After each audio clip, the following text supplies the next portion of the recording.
When billionaire heiress Cassidy Vale arrives at her own engagement party, she doesn't expect the only spark in the room to come from the tattooed single dad behind the carving station.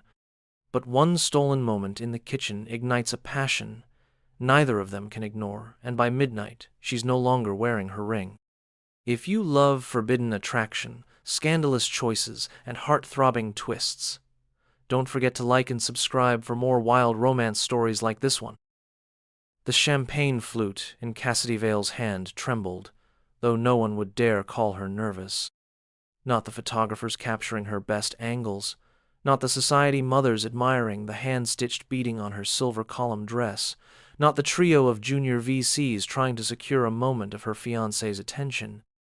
No, Cassidy Vale was a vision, a perfect bride-to-be luminous beneath the chandeliers of her father's mansion, every golden curl pinned in place like she had stepped from the cover of a bridal magazine. She hated all of it. From the aching arches of her feet, in glittering heels, to the way the lace neckline clawed at her collarbone, everything about this evening felt borrowed, especially the man she was supposed to love. Julian Blackwell stood across the ballroom, surrounded by people he had no intention of remembering by name. He looked polished in black-on-black formal wear, his tie knotted with meticulous precision, his smile vacant but effective. The son of a senator and CEO of a rising AI defense firm, Julian exuded wealth and certainty. Cassidy had once been drawn to that certainty. Now, she could barely look at him without picturing what it would mean to spend the next 50 years matching his pace and silencing her own. She sipped the champagne, which tasted expensive and sharp. A string quartet played somewhere near the garden doors, and the low murmur of conversation filled the air like perfumed fog. Her father's voice rang out above it occasionally, calling out guests with names like Rothschild, Ellington, Prescott. Every detail of the night had been curated to sell the illusion. The daughter of the Vale family was marrying Blackwell. Their union meant headlines, mergers, legacy. It wasn't just a wedding. It was a statement. Cassidy drifted through the crowd, her presence greeted with nods and flattery. She responded with trained politeness, though her gaze kept sliding toward the far corner of the ballroom. A small doorway, half obscured behind an ice sculpture of intertwined swans, led to the kitchen. She had noticed it earlier, while circling the perimeter to breathe. It hadn't been curiosity that drew her eyes, not at first. It had been the man. He was too good-looking to belong in a kitchen, at least not one in her father's house. Broad-shouldered, dark-haired, with sleeves rolled up to his elbows, and a half-smile that bordered on smirk, he had been adjusting a tray of scallops when their eyes first met. There had been no polite smile, no deference, just a flicker of recognition, as though he saw something in her the rest of the room ignored. She should have looked away. Instead, she blinked too long and walked into a server carrying a tray of amuse-bouches. Now, an hour later, she still felt the weight of his gaze, even if he wasn't in sight. Something about him stayed with her. It wasn't just that he was handsome. He looked real. Like he belonged in the world outside these walls, where decisions weren't filtered through press releases and every move wasn't a play for power. Cassidy made her way toward the swan sculpture, feigning interest in the centerpiece beside it. Her heart thudded once, unsure if she was being foolish. She waited until the servers passed with a fresh round of hors d'oeuvres before slipping through the narrow kitchen door. The shift in temperature was immediate. The air inside was warm with the scent of seared beef and fresh herbs. Stainless steel countertops gleamed under bright lights. Staff bustled from one end of the space to the other, focused and efficient. Cassidy paused, feeling out of place for the first time that evening. Then she spotted him. He stood at the far prep station, slicing heirloom tomatoes with quick, sure movements. His forearms were dusted with flour, and a pen rested behind one ear. He didn't look up, but she could tell he had sensed her. "You lost?" he asked, voice low, almost amused. Cassidy stepped closer, steadying her voice. "Escaping." Now he looked up. His eyes were a grayish green, thoughtful but guarded. A scar traced the side of his jaw, small but noticeable. He studied her like someone who didn't automatically care who she was. That in itself was new. "Not a fan of your own party?" he asked. She glanced back at the door. No one had followed her in. "I'm not sure it's mine." He raised an eyebrow. "You're the one in the silver dress, right? The one with her name on the cocktail napkins." "Guilty." His smile was brief. "Well, Miss Napkins, this is the kitchen. Food goes out, chaos stays in." She laughed, surprising herself. "Cassidy," she said, offering her name like a dare. He wiped his hands on a towel and nodded.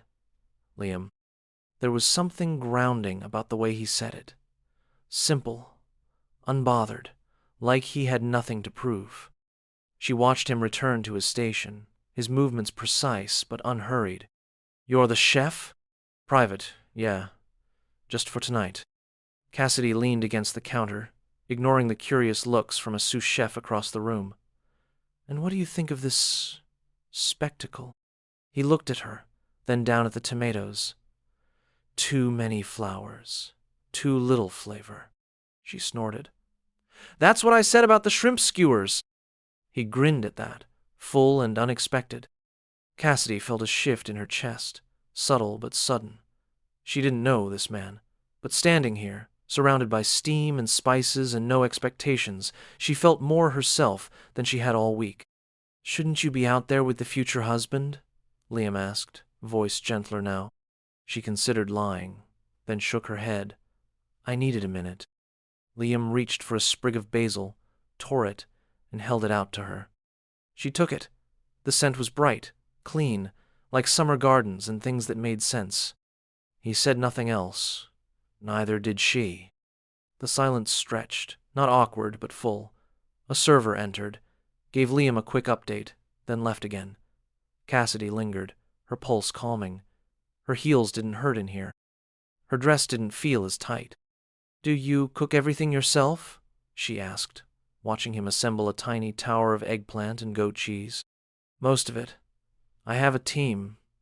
But if my name's on the invoice, my hands touch the plate." She liked that. It wasn't something Julian would say. Julian liked having people to delegate things to. He'd once bragged about never ironing his own shirts. Liam looked like he wouldn't let someone else fold a napkin crooked. The door opened again, and someone called for more crab tartlets. Liam glanced toward her. "You should probably get back before someone sends a search party." Cassidy hesitated. She wanted to stay.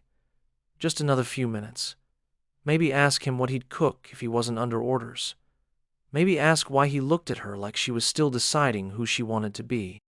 Instead, she straightened and smoothed her dress. "I might come back," she said, half smiling. He didn't answer, just offered her a small plate with one perfect tomato tart, still warm. She took it, brushing his fingers, and walked back into the party. The music swelled again, and the crowd swallowed her whole.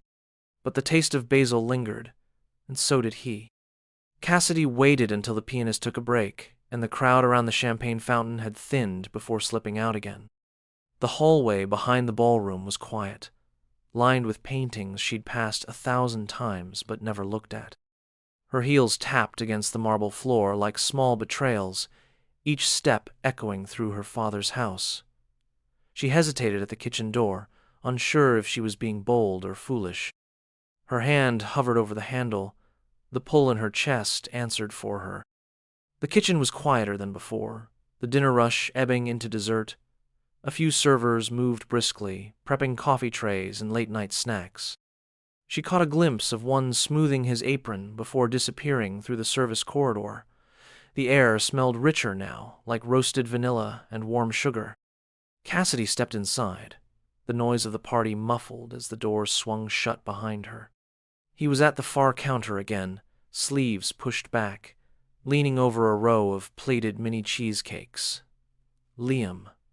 She hadn't meant to memorize his name, but it settled into her thoughts too easily. He didn't see her at first. His brow was furrowed as he adjusted a garnish with a tiny pair of tongs. His focus made her pause. She had grown up surrounded by men who expected applause for showing up. Here was someone who didn't even know he was being watched and worked, like he had something to prove only to himself. She cleared her throat gently. He looked up, unsurprised. "You again," he said, voice low but warm. "I didn't get dessert," she offered, trying not to sound like she was lying, even though she absolutely was. He gestured to the tray in front of him. "Help yourself. These are technically reserved for the VIP table, but I doubt they'll miss one." Cassidy stepped forward, examining the neat rows of miniature cheesecakes, topped with sliced figs and a delicate drizzle of honey. She picked one up, careful not to smudge the design. It was so beautiful it felt criminal to eat. Still, she took a bite. Her eyes closed before she could stop them. "Okay, that's actually incredible," she said, licking a drop of honey from the corner of her mouth. Liam gave her a satisfied glance. "Good to know the heiress approves." She looked at him. "You say that like it's an insult." He shrugged, drying his hands on a towel. "Not an insult, just an observation. You don't exactly blend in around here." "And you do?" "No, but I'm not trying to." Cassidy felt the corners of her mouth curve. There was something refreshing about his honesty. He didn't flirt in the way most men did around her. He didn't flatter or defer. He didn't even seem particularly impressed. "Why do this gig, then?" she asked, placing the empty dessert wrapper back on the counter. "You clearly don't enjoy working for people like us." "People like you? Rich, entitled, dressed like they have no idea what the weather's like outside." He smiled faintly. "The paycheck's good. That's why." She tilted her head. "That's it?" "That's it." She studied him. There was more, she could feel it. But he wasn't the kind to hand over his story to someone, just because she asked nicely. "So what would you rather be doing? Right now?" "Yeah." He glanced at the clock on the wall. "Putting my kid to bed." The words caught her off guard. She hadn't pictured him with a child.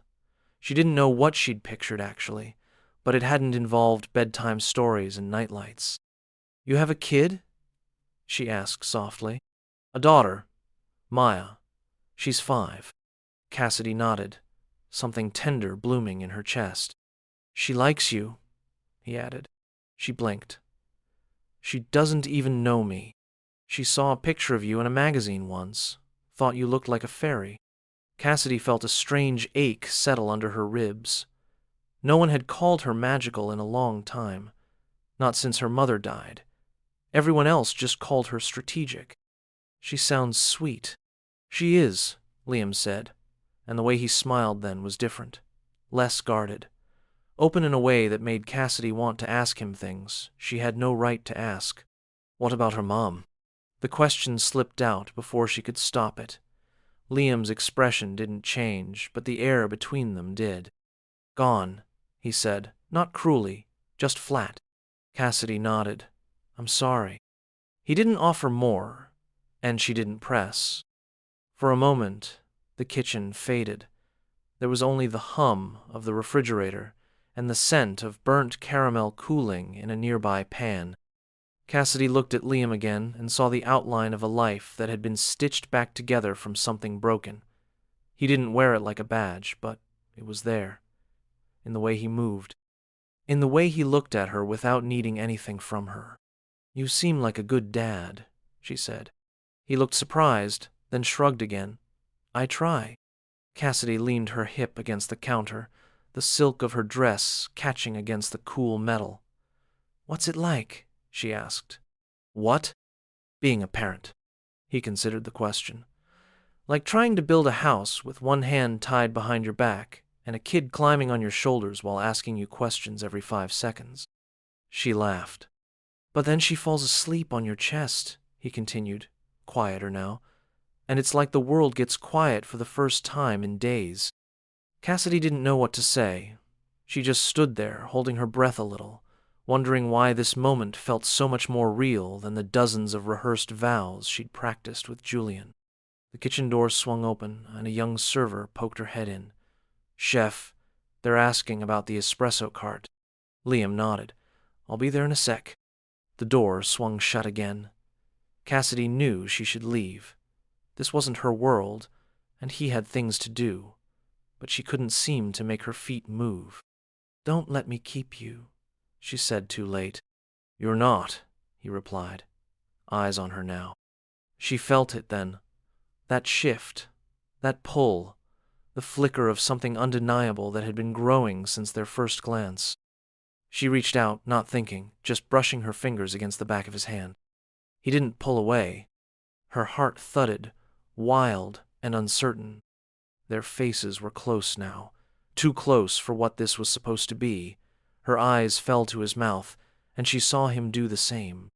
He leaned in, just slightly, just enough to feel the charge of it. Then a clatter behind them made them jump apart. The sous chef had dropped a stack of ramekins. He muttered an apology and moved on, unaware of what he'd interrupted. Cassidy stepped back, breath shallow. "I should go," she whispered.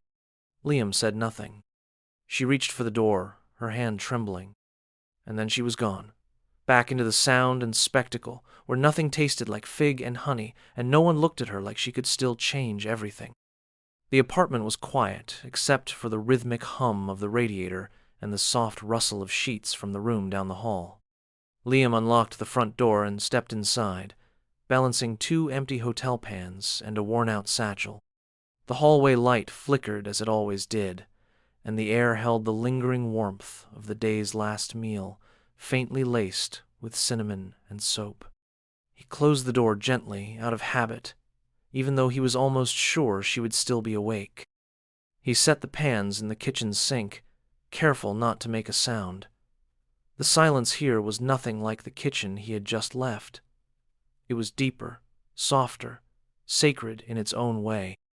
The walls bore crayon drawings, taped at odd angles with loving pride, and a tattered unicorn plush toy sat slumped on the arm of the couch like it had been left in the middle of an important mission. He toed off his shoes and padded toward the bedroom at the end of the short hallway. The door was ajar, a gentle pink glow spilling from the tiny nightlight in the corner. Inside, Maya lay on her stomach with her face buried in her pillow, the way she always ended up, no matter how carefully he tucked her in. Liam stood in the doorway and watched her breathe. Her curls had escaped their bedtime braid, forming a wild halo across the pillow. One arm dangled off the bed. Her fingers twitched now and then, chasing dreams he'd never be able to protect her from entirely. But he tried. God, he tried. He walked in slowly and knelt beside the bed. Reaching up, he brushed her curls back from her face. Her brow was slightly furrowed, and he wondered what she was dreaming about. Probably something to do with space dragons or glitter volcanoes. She had a whole world in her head, bigger than the one he could give her. Her eyelids fluttered, and she stirred. "Daddy?" she mumbled, without opening her eyes. "Yeah, baby," he whispered. "I'm home. You smell like bacon." He smiled and kissed her forehead. "That's how you know it was a good night." She was already drifting back to sleep, her breathing evening out. He stayed a little longer, listening to it, letting it anchor him. In moments like this, the weight of everything else fell away. The hours he worked, the exhaustion that wrapped around his spine like a coil, the constant stress about bills and childcare and whether the truck would start in the morning, it all went quiet in the hush of her dreams. When he finally stood and closed her door, he felt it return like a tide rolling back in, the noise, the pressure, the knowledge that tomorrow he would do it all again. He walked back to the kitchen and began washing the pans, the water running hot over his hands. He didn't mind the work. What he minded was the reason he'd taken that job in the first place. He rarely catered for people like the Vales, the big-money, multi-course, monogrammed napkin crowd. It was good money, sure, but it left a sour taste in his mouth most of the time. It wasn't about food at those events. It was about power. Impressing people who didn't eat more than 3 bites before pushing their plates away. But this time had been different. Because of her. Cassidy Vale. Even now, the name felt strange in his thoughts, like it didn't belong, like he was remembering a character from a movie instead of someone he had stood beside, spoken with, almost kissed. He closed his eyes and leaned against the counter. Her voice was still in his head, not just the sound of it, but the way it shifted when she let her guard down. It had happened in the smallest ways, in moments when her words slowed and her eyes sharpened, like she was just starting to feel the weight of her own decisions. He had seen women like her before, but they had always felt far away, like glass on display. Cassidy had not felt far away. He wondered if she knew what she was doing, sneaking into his kitchen twice in one night. He wondered what would have happened if they had not been interrupted. His stomach twisted at the thought. He turned off the faucet and dried his hands. He made himself a cup of tea, because coffee this late would keep him awake, and he needed to be up at 5 to prep for the farmer's market.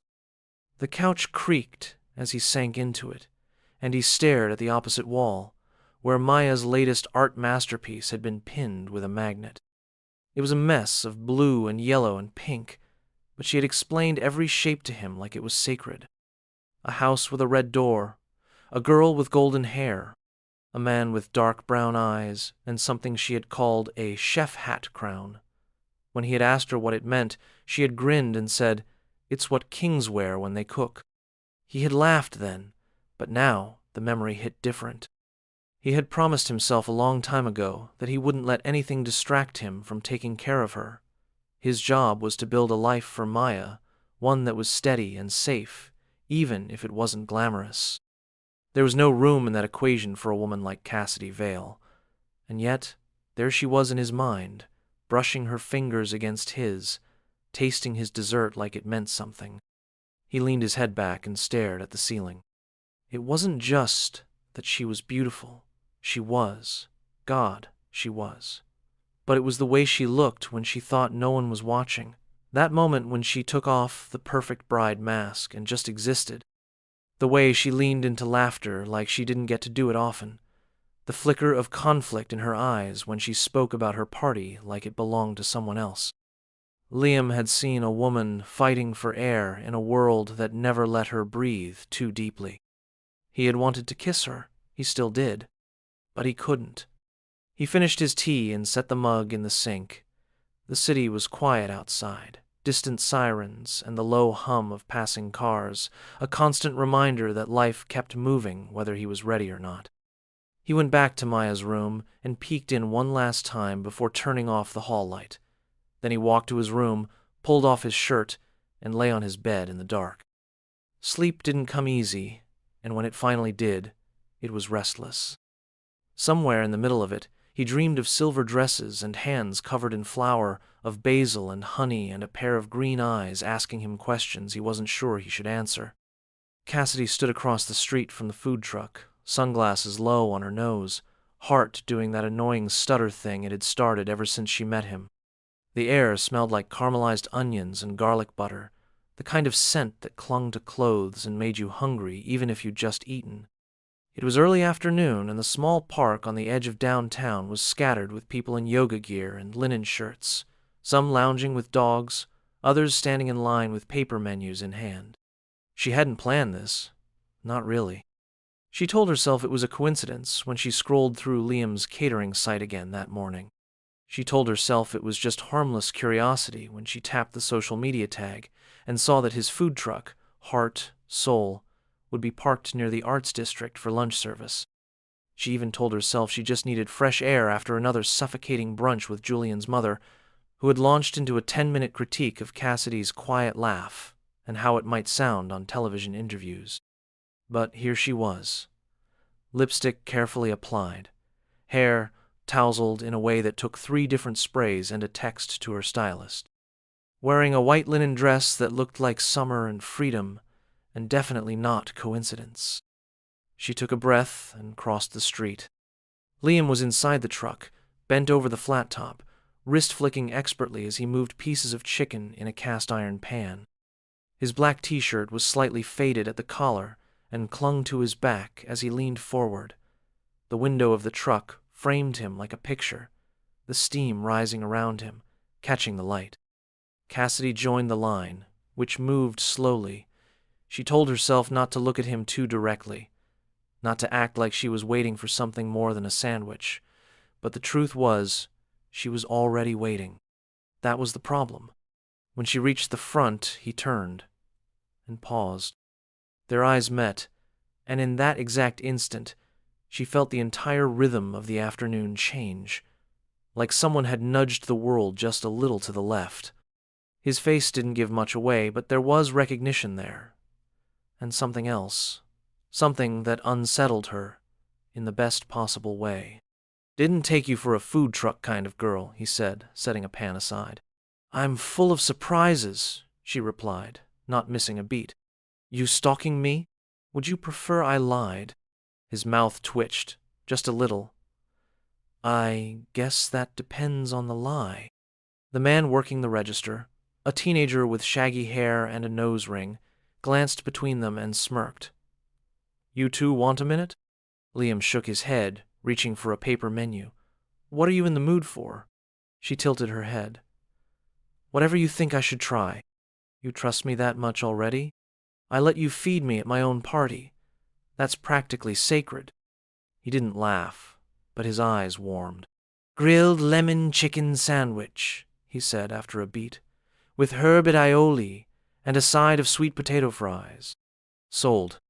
She stepped aside and waited while he moved through the narrow space of the truck with practiced ease. It was strangely intimate, watching him cook without all the noise and polished silver of a ballroom kitchen. Here, it was him and the heat and the food, and it felt like seeing a version of him that belonged entirely to himself. He passed the plate through the window. Their fingers brushed again. Cassidy pretended not to notice how that made her heart react. She took a seat on a nearby bench. The sandwich was perfect. Tangy, fresh, messy enough to require napkins, but worth every second of cleanup. She watched other people eat around her, oblivious to the fact that the best thing in this park wasn't on the menu. Liam stepped out of the truck 10 minutes later, wiping his hands on a towel. He sat beside her without asking. "How's it feel to eat something that didn't come with a logo?" he asked. She licked a bit of sauce from her thumb. "I feel like I might actually be human again." He looked at her sideways. "That bad, huh?" She thought about the brunch, the whispered conversations, the way her life had started to feel like it belonged to someone else entirely. "I think I forgot what real food tastes like. What real anything tastes like. You could have said no, you know. To the food? To the life." She blinked at him. "That's not how it works in my world." "You sure?" "Sure enough." Liam leaned forward, elbows on knees. "I get that there's pressure, expectations, but at some point, don't you have to decide whose life you're really living?" Cassidy didn't answer right away. She watched a little girl chase a dog across the grass. The dog had a bright pink bandana and a bark too big for its body. "I used to think saying no was selfish," she said finally. "Now I'm starting to wonder if saying yes all the time is worse." Liam looked at her then, really looked. Not the way most men did. Not the way Julian did. He looked at her like he was trying to figure out the shape of her thoughts. "I think you're braver than you give yourself credit for," he said. Cassidy turned her head toward him. "You don't even know me." He nodded. "Not really, but I saw you that night. You walked into that kitchen like you were coming up for air. People don't do that unless they're drowning."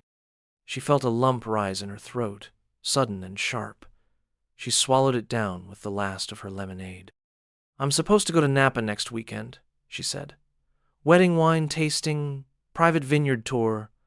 My father arranged the whole thing. Julian's family will be there, his PR team too." Liam waited. "I don't want to go." "Then don't." "It's not that simple." "It could be." Cassidy looked at her lap, twisting the paper cup in her hands. "Sometimes I think about what it would be like to just disappear. Start fresh. Open a bakery somewhere. Sell cinnamon rolls. Not be Cassidy Vale for once." "You'd sell the hell out of some cinnamon rolls," he said. She laughed, then quieted. "I liked being in your kitchen," she said. "I felt like myself there." He didn't respond, but his hand moved close to hers on the bench, not touching, just near enough to notice. A soft clicking sound made them both turn.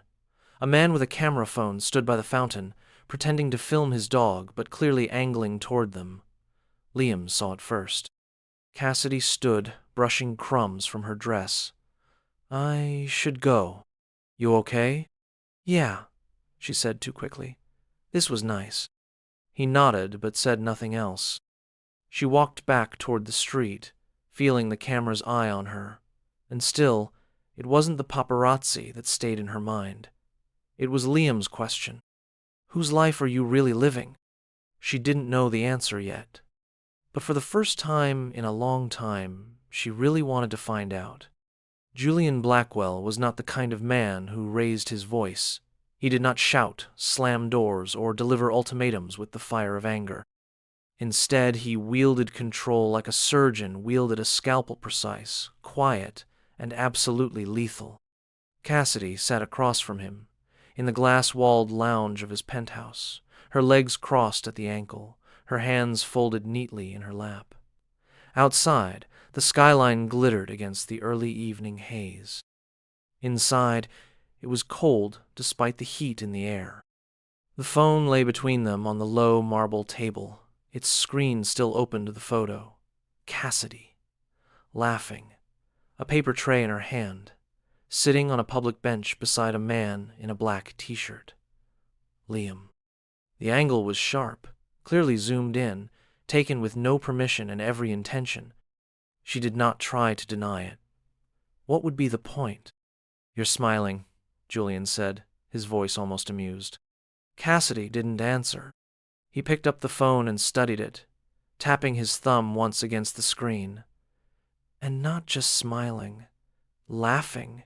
You look real." Still, she said nothing. "I'm not angry," Julian continued, setting the phone down again. "I understand the need for a bit of air.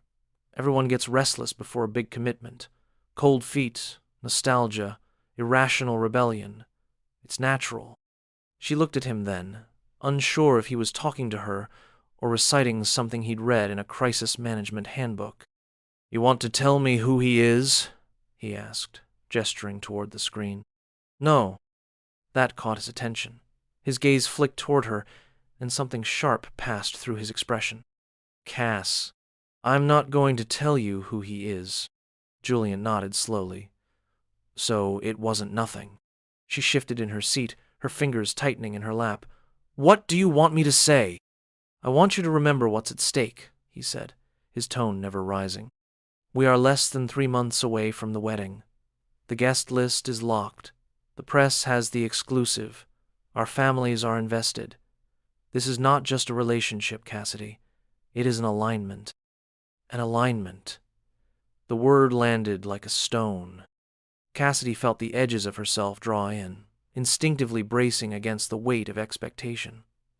She had lived in this space so long she almost forgot it was not normal, to be spoken of like a brand, a business strategy, a move in a game where love was the one piece no one used. "I don't love you," she said, the words tasting strange and brave. Julian blinked. "I don't think I ever really did," she added. "And I don't think you care." He leaned forward then, elbows resting lightly on his knees, hands clasped. "Love is unstable," he said. "It is not required. Not for people like us. What we need is function, trust, image. You and I are more powerful together than we are apart. That is what matters." She stared at him. "You don't want a wife," she said. "You want a campaign partner." Julian smiled, slow and even. "And you want someone who makes you laugh on a park bench. How sweet.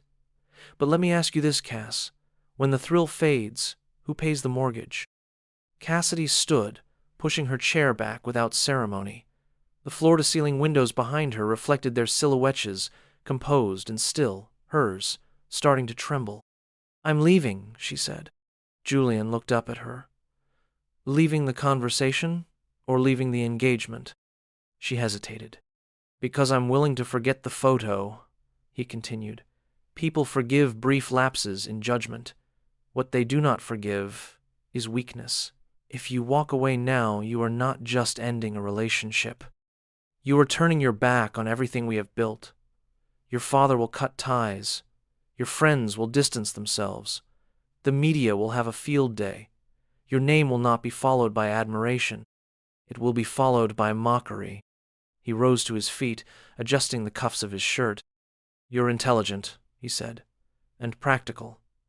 This phase you are in the soul searching. The fantasies of normal sight will pass. I suggest you let it, quietly. Cassidy felt her breath coming too fast. Her chest was tight, her throat dry. She did not want to cry in front of him, not because he would gloat, because he would not care at all. She walked out without another word. Outside, the sun had begun its descent, casting long shadows between the towers of the city. Her driver stood waiting by the curb, eyes carefully averted. She got in the car and told him to drive without giving a destination. The city blurred past her window, the lights coming on, one by one, like a slow awakening machine. She told him to stop 3 blocks from her building. She walked the rest of the way, needing the air, needing her feet to touch the ground. When she reached the elevator, she pressed the button, and then leaned her head against the wall, eyes closed. It wasn't just Julian. Earlier that afternoon, a woman from her father's staff had pulled her aside, a gentle warning disguised as friendly concern. Her father had seen the same photo. He was not amused. Cassidy, the woman had said, he's just worried about the optics. You know how things are right now. The merger is delicate. He's asking you to be careful. Careful. As though she had simply stepped off a sidewalk. As though it was a matter of misplacing her foot, not her entire sense of self. She went into her apartment and locked the door behind her. She stood in the kitchen for a long time, staring at the counter. The silence was suffocating. She opened the fridge, closed it, sat on the couch, stood again. Finally, she reached for her phone. Liam answered on the second ring. His voice was low and rough, like he had just come in from the cold. "Hey," he said. She didn't say anything at first, just breathed. "You okay?" he asked. "No," she said. "Not even close." There was a pause. Not long, but full. "Where are you?" "Home."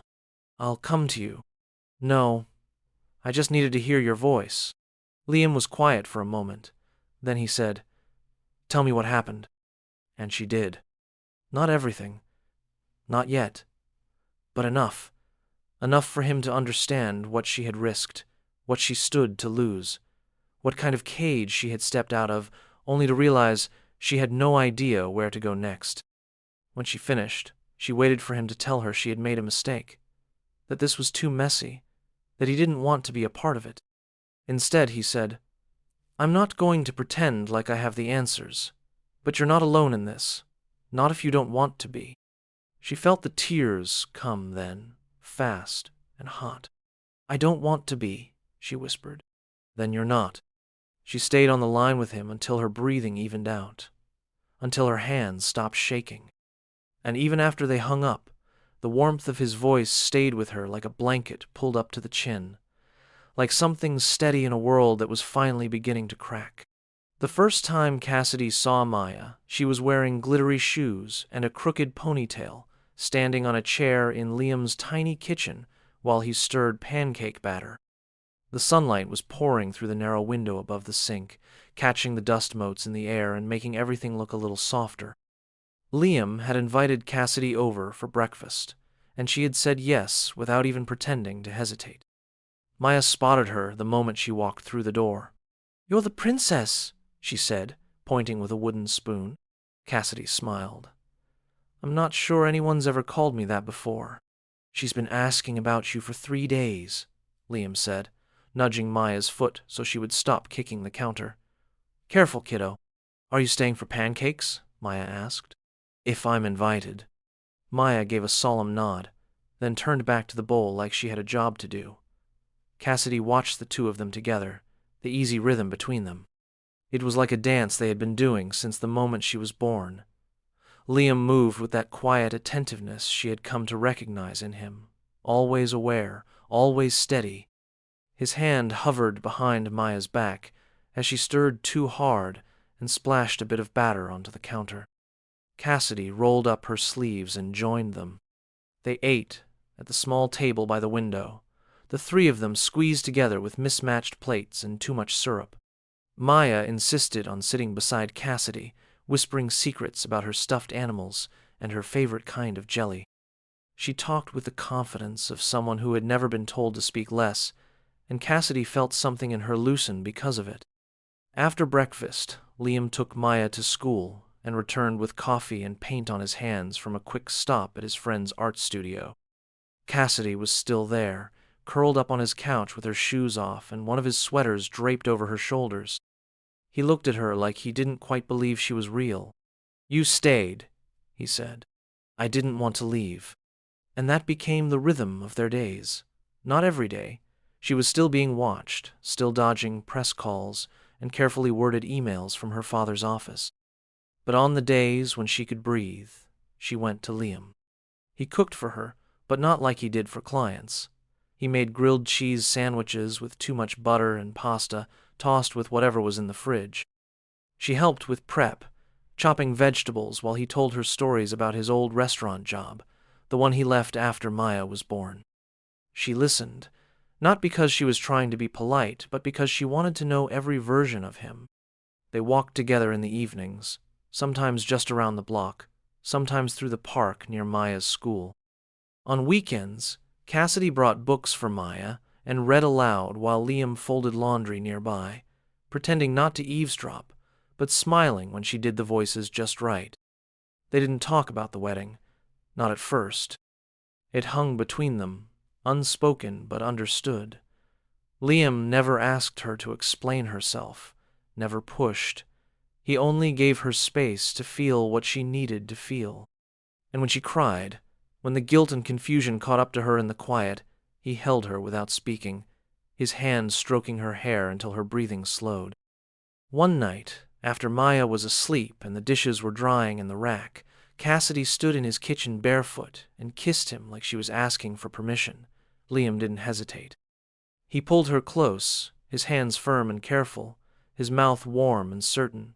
It was not the kind of kiss that burned fast and left nothing behind. It was the kind that settled low and deep, the kind that made her feel like she had finally stopped falling. They ended up on the couch, half laughing, half breathless, tangled in each other. He kissed her shoulder, her wrist, the curve of her knee. She pulled him down with her, whispering his name like a secret. There was nothing polished about it, nothing rehearsed. It was messy and slow and quiet, interrupted by the occasional creak of the floor or distant sound from the street. But it was perfect. Afterward, they lay there in the dim light of the living room, limbs entwined, her head on his chest. His fingers traced lazy circles along her spine. "I've never felt like this," she said, voice muffled against his skin. "Like what?" "Safe, wanted, known." Liam kissed the top of her head. "You are all those things, every day." She closed her eyes. He didn't ask her to stay that night. He didn't have to. The next morning, they made breakfast again, this time with Cassidy cracking the eggs and Maya dancing in the kitchen to a song Liam played on his old phone. The three of them fit together like something unspoken had finally found its place. Cassidy started canceling wedding events. First, it was the cake tasting, then the third dress fitting, then the family dinner Julian's mother had scheduled. She stopped answering calls from the planner. When her father's assistant called her 4 times in a row, she turned her phone off and left it that way. Still, she had not told Liam what she was planning. Not fully.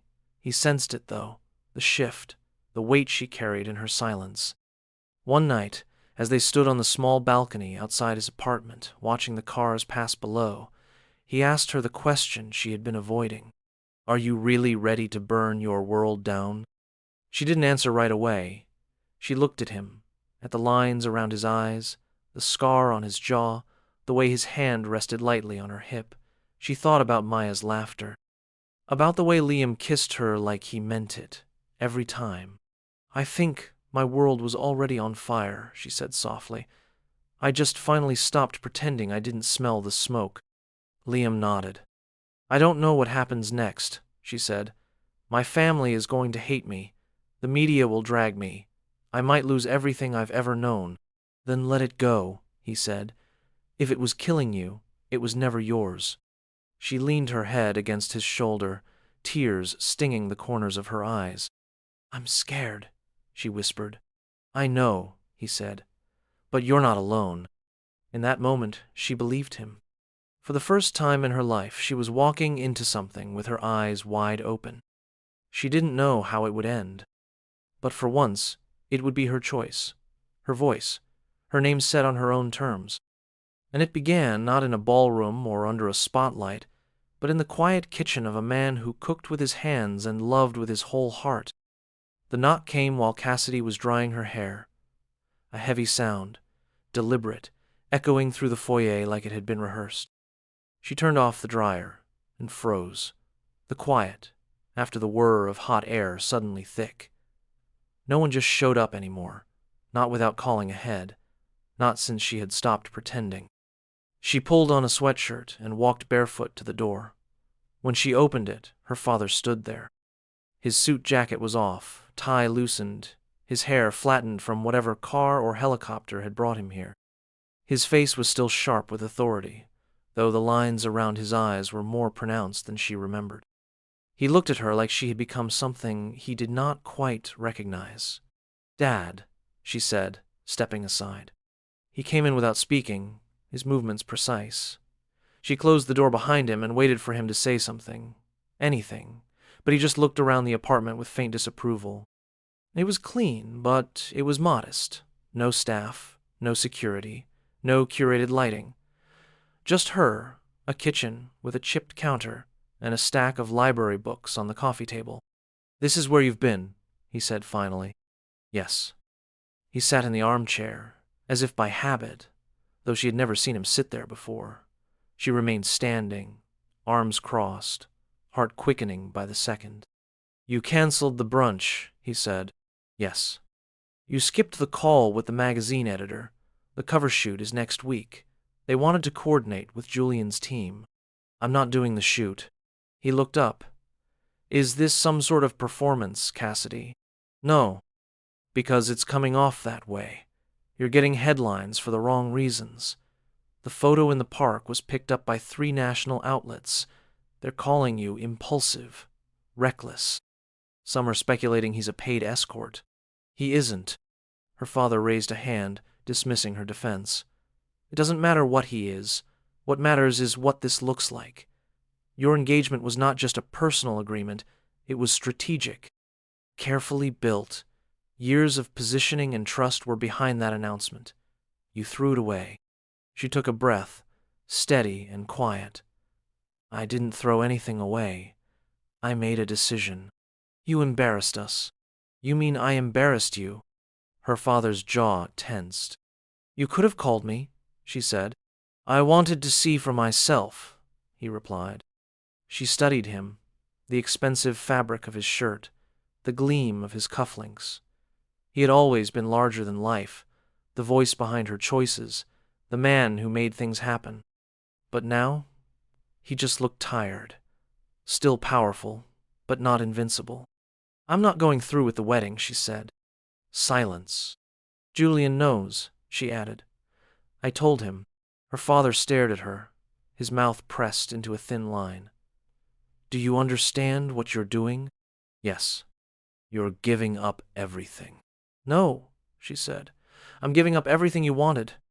He stood slowly, walked past her toward the window. Outside, the street was quiet. A dog barked in the distance. The hum of the city was faint but constant. "I built this life for you," he said. "You built a life for yourself and put my name on it." His shoulders stiffened. Cassidy moved to stand beside him. "I'm not angry," she said, "but I'm not going to live like that anymore." He turned to face her, and for a moment, something flickered in his eyes.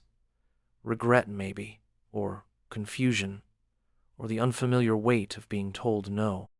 "He'll leave you," he said, voice lower now.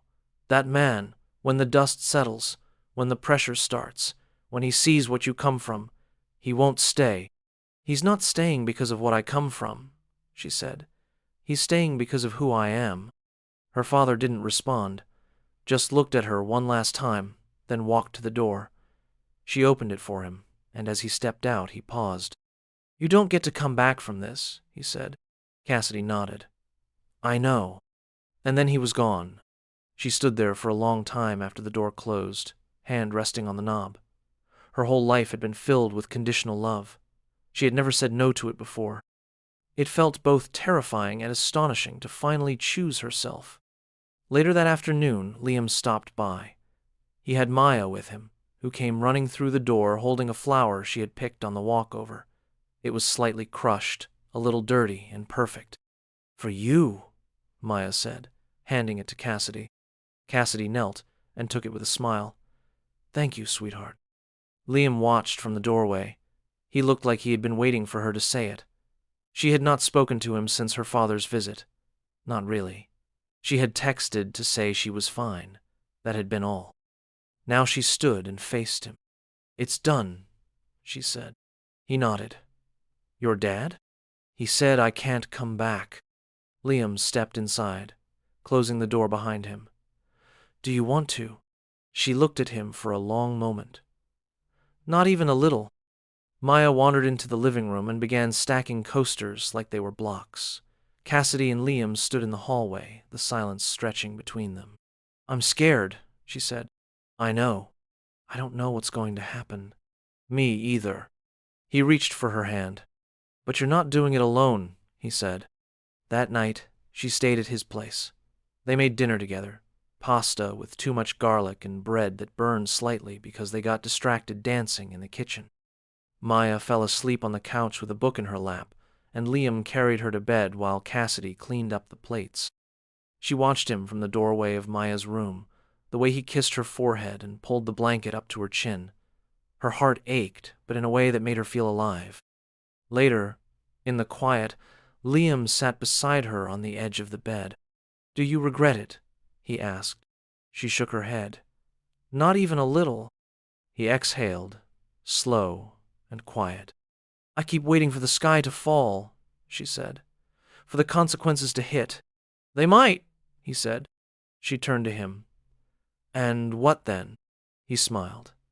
"Then we take cover. Together." She leaned her head against his shoulder. For the first time in her life, she was not bracing for impact. She was waiting for what came next. And this time, she was ready. Cassidy stood outside the hotel ballroom, the wind lifting her coat as she hesitated at the glass doors. Her reflection stared back at her, sharp and fragile at the same time. She had not slept much the night before. Her hair was pulled into a low twist, clean and simple. Her lips wore no gloss, just a soft stain of color. She had not come to impress anyone. She had come to tell the truth. Inside, the hum of voices drifted out in warm waves. Guests moved through the space in glittering dresses and black suits. A string quartet played something elegant. The sign at the entrance read, "Heart, Soul Presents, Dinner for Hope," written in Liam's careful script on recycled cardstock. It was his first big solo event since he took the leap. No more working behind someone else's name. No more hiding his talent behind polished brands that made him feel like a servant. This was his night, and she was going to ruin it. She walked in and passed a server who smiled at her politely. She nodded but kept moving. Her heels clicked across the floor, and heads turned as she moved toward the kitchen. She ignored the eyes, the stares. They could gossip later. They could speculate all they wanted. She had spent her whole life caring about whispers. Tonight, she cared about only one person. The door to the kitchen swung open, and Cassidy stepped inside. It was warm, busy, full of movement. Steam rose from the stovetops. Plates clattered gently as they were arranged on trays. Staff members moved quickly but calmly, following a rhythm only Liam could orchestrate. He stood at the far counter, focused on the final course, his sleeves rolled to the elbow, hands working fast. He had not seen her yet. She walked toward him, her heart pounding so hard it hurt. She could feel the weight of every step. When he looked up, everything stopped. Someone asked a question behind him, but Liam did not answer. He just stared at her, the air between them charged and full. She did not stop until she was standing in front of him. Cassidy took a breath, then another. "I didn't come here for the food," she said. His brow creased, eyes searching hers. "What's going on?" "I told them, all of them. My father, Julian, everyone. I'm not getting married. I'm not going back. I'm not playing the role anymore." Liam looked at her, as if he needed to hear it again to believe it. "I don't care about the backlash, or the headlines, or the invitations I'll never get again. I care about you. I care about Maya, and I care about the version of myself I am when I'm with you." A hush had fallen in the kitchen. Cooks pretended to focus on their work, but Cassidy could feel their attention flicking toward her. Someone near the ovens dropped a spoon. She reached into her coat pocket and pulled out the ring. The diamond gleamed like ice under the kitchen lights. She placed it on the counter between them. "I'm done performing," she said. Liam stepped around the counter and stood in front of her. He said nothing for a moment. His face was unreadable, and Cassidy's heart twisted in her chest. She had never been more exposed. "You really mean it?" he asked finally. "Yes." He nodded once, slowly, and then he kissed her. Not gently, not like a question. He kissed her like the answer had always been yes. Like everything before this moment had been a breath held too long. His hands found her face, her waist, pulled her closer until she had nowhere else to go. The kitchen staff exhaled together, a collective pause breaking like a wave. The door swung open behind them, and someone stepped inside. Cassidy pulled back and turned. Julian stood in the doorway. He wore a gray suit, perfectly pressed. His hair was styled exactly the same as it had been the day she met him.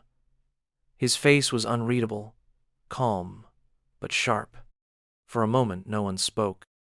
Then he walked forward slowly, his eyes locked on hers.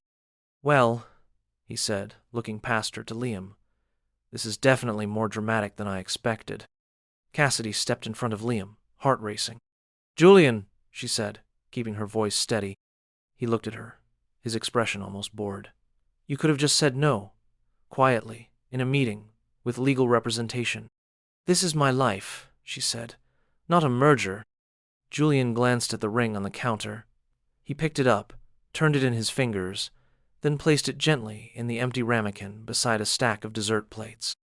He gave Liam a once-over, then nodded. "I hope you know what you're taking on," he said.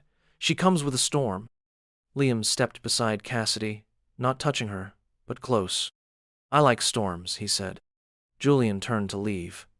At the door, he paused and looked back. "You'll regret the press," he said. Cassidy smiled. "Maybe, but not the choice." He walked out without another word. Silence returned to the kitchen. Someone coughed. A timer went off on the far wall. The moment ended, and the room moved forward again. Liam looked at her, his thumb brushing the edge of her jaw. "You sure about this?" he asked. "I've never been more sure of anything." He kissed her again, slower this time, softer. Then he stepped back. "I need to finish plating the dessert," he said. "I'll help. You know how to torch crème brûlée?" "No," she said, "but I'm an excellent assistant." He handed her a tray, and she took it. They worked side by side, and the kitchen moved around them. Outside, people would talk. Reporters would write stories. Headlines would scream betrayal, scandal, rebellion. But inside this kitchen, in the quiet space where steam rose and sugar melted, a woman who had spent her life trying to be what others wanted had finally become someone she recognized. Not the bride, not the brand, just Cassidy. And she was finally, wonderfully, free. The world did not fall apart all at once.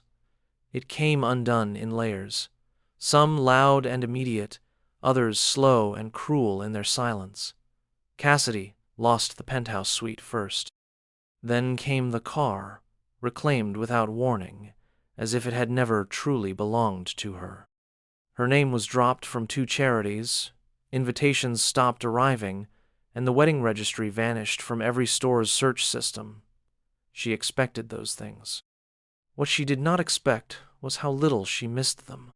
The headlines were worse than she imagined. They labeled her impulsive, accused her of chasing a fantasy with a man beneath her status. One columnist referred to Liam as a blue-collar distraction, and another called her rebellion a rich girl's tantrum. Some took Julian's side, praising his composure and painting him as a victim of a scandal he never deserved. Her father made no public statements, but quietly made it known that Cassidy was not to be associated with future Vale business endeavors. Cassidy read the articles only once. Then she stopped. She donated the designer clothes she no longer had a reason to wear. She closed her social media accounts.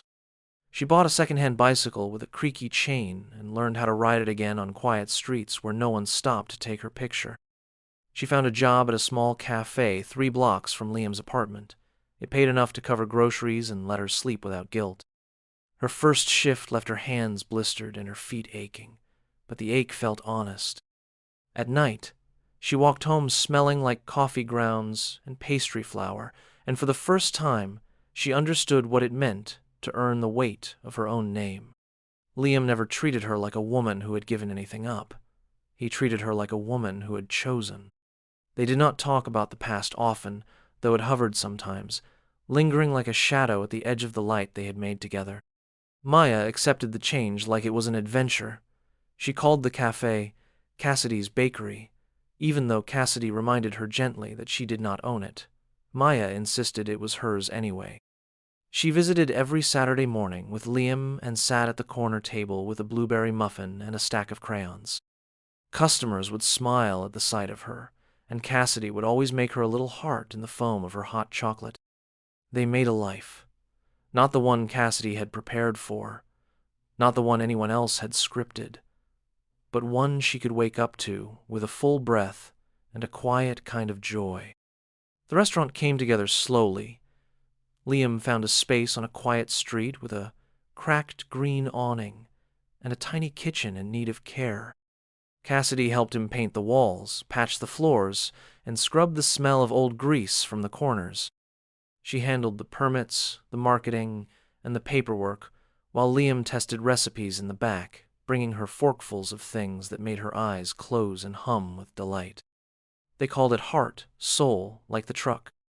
But this time, it had a front door, a sign made by Maya with crooked letters, and a shelf by the window where they let people leave books for strangers to take. They opened without a grand announcement, no influencers or press, just a chalkboard menu, a soft playlist of old jazz, and the smell of roasted garlic pulling people in off the street. Business was slow at first. Cassidy learned how to budget with brutal honesty. They made just enough to pay rent and keep the lights on. Some days, Liam would return from the market with his arms full of produce and no idea what to cook, and Cassidy would laugh and say, "We'll call it rustic," and he would smile because she never said it like a complaint. One evening, after closing, Cassidy was wiping down the counter when Maya wandered in with sleepy eyes and a stuffed fox under one arm. She climbed into one of the bar stools and watched Cassidy work. "Can I help?" Maya asked. Cassidy handed her a napkin and let her polish a spoon. "Are you going to be my mama now?" Maya asked quietly, not looking up from the spoon. Cassidy froze. The rag in her hand went still. She looked at the little girl beside her, at the hopeful curl of her hair and the small, sturdy way she held herself. The question had not come with fear or demand, just curiosity, and maybe a wish. Cassidy crouched beside her. "Do you want me to be?" she asked. Maya nodded. Cassidy felt the tears come quickly, no warning this time. She hugged her close, and Maya's arms wrapped around her neck. I already love you, Cassidy whispered. I know, Maya said simply. Liam found them like that a few minutes later and said nothing, just sat beside them on the floor and pulled them both in. They stayed like that, the three of them quiet in the glow of the kitchen lights as the last few cars passed outside. The restaurant began to grow. Word of mouth moved slowly but steadily. Reviews started trickling in, kind and honest. Customers returned with friends. Cassidy put out flyers for local musicians and hosted poetry nights once a month. Maya called herself the tiny manager and handed out mints to people who tipped well. Cassidy woke up each day with tired feet and full lungs. She did not miss the chandeliers, the press, the weight of other people's plans. Her world had narrowed, but it felt like it had widened at the same time. She had a hand in the life she lived, a real one. She did not know what the future held. They still struggled. The dishwasher broke twice in the same week. The roof leaked once during a thunderstorm, and she and Liam spent the night catching drips with mixing bowls and laughing until their stomachs ached. But none of it scared her the way it once might have. She had already given everything up, and in return, she had found something that could not be bought or planned. She had found home. The 1-year anniversary of Heart Soul arrived on a cool spring evening, the kind that made people slow down as they passed open doors and blooming windows. Cassidy stood behind the register, wiping down the counter with slow, thoughtful movements. The restaurant was warm with laughter and clinking plates, full but never overwhelming. It smelled like roasted rosemary, grilled peaches, and something sweet baking in the oven. Maya sat at her usual spot near the window, legs swinging under the table, lost in a sketchbook full of dragons and sparkles. Liam moved through the kitchen with quiet focus, plating a final round of entrees with his usual calm precision. His hair was pulled back, his sleeves rolled up, and Cassidy could hear him humming something low and tuneless as he worked. They had not made a big deal out of the anniversary. No press, no speeches. Just a full menu and a few handwritten notes on each table, thanking customers for supporting them. Cassidy had slipped a single flower into every napkin ring, white daisies from the little shop around the corner. A couple at one of the middle tables waved her over. Cassidy smiled, dropped the rag into the sink behind her, and crossed the room. "You remembered our wine from last time," the woman said with a bright smile. "And he remembered I like my chicken a little more crisp on the edges. That never happens." Cassidy beamed. "We try to keep notes for our returning favorites." The woman laughed. "Well, you've got a loyal pair now. This place feels like a secret we're lucky to be part of." As she walked back toward the kitchen, Cassidy took a moment to let the compliment settle in her chest. This place was more than a restaurant now. It was stitched with stories. People proposed here, reconciled here, celebrated and healed here. She could feel it in the walls, in the way regulars lingered after dessert, just to let the moment last a little longer. She ducked into the back to help Liam with dishes. He was bent over the sink, sleeves wet, apron stained. "You realize we are almost out of time again," he said without looking up. "I'll pick some up in the morning," she replied. He straightened and looked at her, water still dripping from his hands. "You good?" Cassidy nodded. "Yeah, better than good." He stepped forward and kissed her forehead, then went back to rinsing a pan. They worked in companionable silence, the rhythm of their movements built from a year of long nights and early mornings. As the last of the guests filtered out, Maya stood and walked up to the counter. "Can we do cake now?" she asked. Cassidy ruffled her curls. "Absolutely." They had baked it that morning, a lemon sponge layered with strawberry cream and topped with sugar-dusted raspberries. Nothing extravagant, just enough to share. Cassidy carried it to the center of the room, where Liam was already lighting the small white candle they had found in the back drawer. Maya dimmed the lights with an exaggerated flourish, and Liam leaned over to whisper something in her ear. She giggled, covering her mouth. "Go ahead," Cassidy said. Maya cleared her throat and stood on a chair. "This place is one," she declared, "and it is the best restaurant in the world because it has the best food and the best people and the best dogs outside the windows sometimes. Thank you, that is all." Everyone clapped. Liam cut the cake, and Cassidy handed out plates while Maya added whipped cream to each with careful precision. The last slices were passed around as the lights turned low again and soft music began to play from the speakers overhead. Liam disappeared into the back briefly, and when he returned, he walked up to Cassidy with something small behind his back. She raised an eyebrow. He held out a pancake. She blinked. It was folded in half and tied loosely with a ribbon. She laughed, then looked closer. A rubber band circled it where a ring might go. "Is this breakfast jewelry?" she asked. He grinned. "This is a proposal." Cassidy stared at him. "I didn't want to do anything flashy," he said. "We already did all the hard stuff, the choosing each other, the falling apart, the rebuilding. This is just the next part.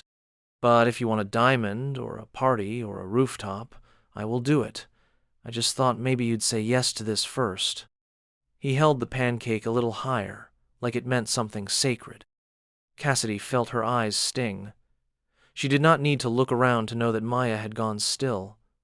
The staff at the far counter had paused. Every sound in the restaurant seemed to hush. "Yes," she said. He blinked. "Really?" "Yes," she repeated. "Of course, yes." She took the pancake, kissed him square on the mouth, and nearly dropped it in the process. Maya cheered from the table, her arms raised high. "Now kiss again," she shouted. Liam laughed and kissed Cassidy again. Slower this time. When the applause died down, Cassidy stepped back and looked around the room. The light caught the edges of the window glass, and the daisy petals in each napkin had started to curl just slightly at the edges. The smell of warm cake and lemons still lingered, and outside the front door, a dog lay curled up beside a bike rack, waiting for its owner. She had no press following her now, no family fortune behind her, no future mapped out beyond the walls of this small restaurant. But she had everything she needed. She had work worth doing, a child who called her mama when she thought no one was listening, a man who loved her without conditions or stage directions. She had laughter at the dinner table, burnt bread sometimes, a leaky faucet in the back, and a business that grew not because it was flashy, but because it was honest. Cassidy Vale had walked away from the world she was raised to inherit. And somehow, in losing everything, she had built something better. She held Liam's hand as the last of the lights were turned off, and together they stepped outside into the quiet night, the stars just beginning to blink through the city haze, the cool air brushing against their cheeks like a promise.